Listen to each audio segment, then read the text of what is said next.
Some animated series or cartoons will always have a special place in everybody's heart. They become the main source of entertainment for us, and we will eagerly wait for them to appear on our TV screens. One animated series that made much of our childhood fun was The Mysteries of Alfred Hedgehog.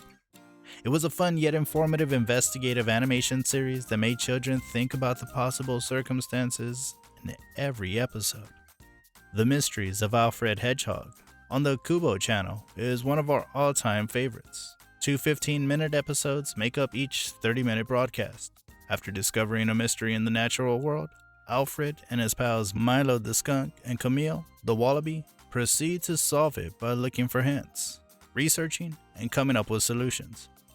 Alfred also utilizes a detectability, a portable camera that can take fingerprints and record audio and video.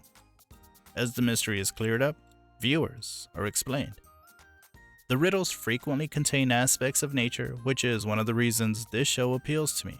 She frequently develops her theory of what happened.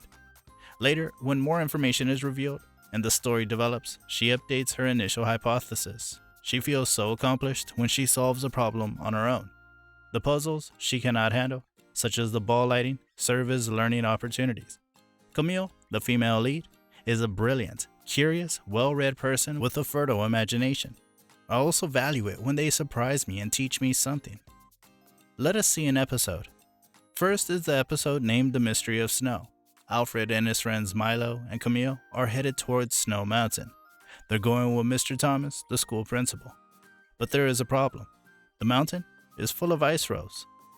They cannot ski on this mountain. At the same time, another group came for fun activities at the mountain. Cynthia blamed it on Milo, and there started a fight. Both the tropes start throwing snowballs at each other. At last, the other group went to school unhappy. But do you think Alfred will leave the spot just like that? Then the three friends put on the detective's cap. Alfred took his detectability and started taking pictures of the clues. First is the footsteps that they found at the foot of the mountain. Camille got something this time. Per her guess, someone at the top of the mountain must have rolled the snow downward. The three little detectives then perched on the top of the mountain, but there is no one. The fun Milo suddenly slipped from the top and reached the foot in no time. But how? That is when Alfred got his second clue. There is ice below the snow. When Milo stepped on the snow, he slipped and fell.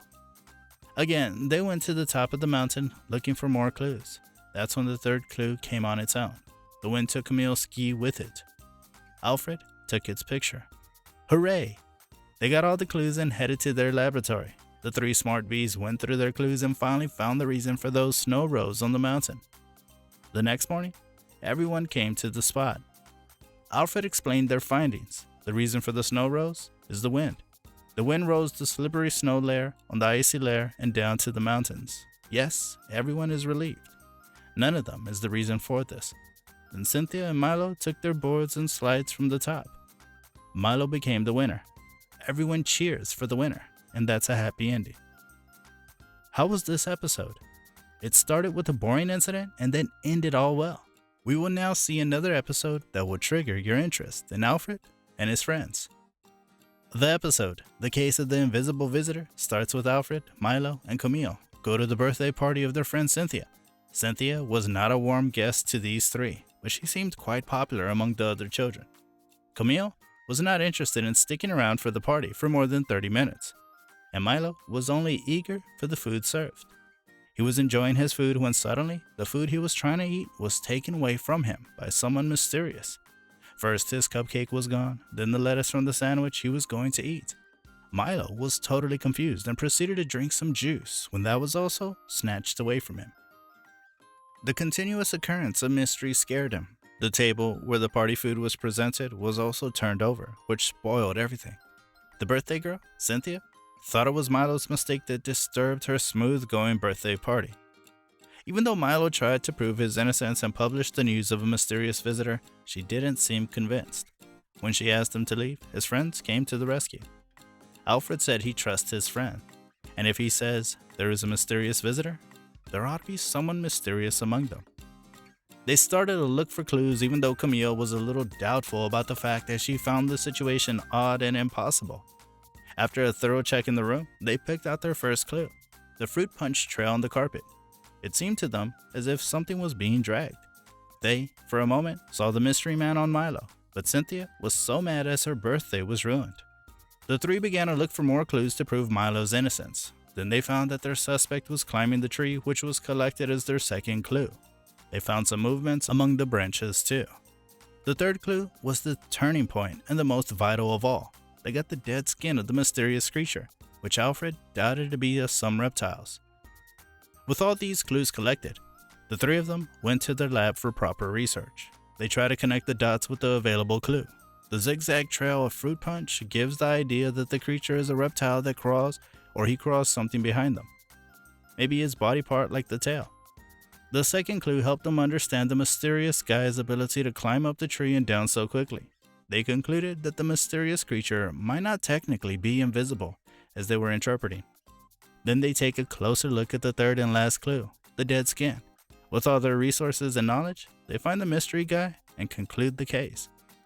As they return to Cynthia's house to explain the theory, she mocks them, but in the end, everybody was dumbfounded when they explained that the mysterious visitor of Cynthia's birthday was none other than a chameleon. Alfred explains the chameleons technically sense sound vibrations and do not hear with their ears. He explained their ability to camouflage with their surroundings and that they have long tongues that can move faster than we see. He also stated that it must be by mistake the chameleon dragged the tablecloth along with him when he tried to get down the table. Everyone is happy and pampering the chameleon as they meet the mystery visitor. This brings yet another episode of Alfred the Hedgehog to an end. As the episode concludes, the young audiences are added to the knowledge of chameleon and their blending power with their environment. It's clear from each episode of this show that it's not only a source of entertainment for the young generation, but also a way to learn new things in a fun way. The more episodes that I will recommend you to watch from this series are The Eyes of a Thief, Casting Call, The No Treasure Hunt, The Sleepless Nights, The Flash of Silver, The Great Flower Mystery, Cabana Drama, The Maple Syrup Mystery, and the list will go on. The animated series is officially said to have 26 episodes. I know most of you must be feeling nostalgic after hearing about the cartoon that made your childhood more fun than it could be. These were the little things that brought us so much joy, and there is no doubt that it still brings the same joy and many memories. If you were a follower of this show, which was your favorite episode of Alfred Hedgehog that you could watch again and again? If this was not your show, then which animation series brought the same joy to you as a child? That one particular show that you would never miss. That show which you can watch anytime or anywhere till now. Comment down your favorites from the Mysteries of Alfred Hedgehog and any other fun shows from your childhood that are unforgettable. Don't forget to hit the thumbs up and like the video if you found today's video interesting. And for more such interesting videos, you can click on the videos appearing on your screen. I assure you, you will not regret it. By that, it's time to say goodbye to you guys, reminding you to never let the child in you die.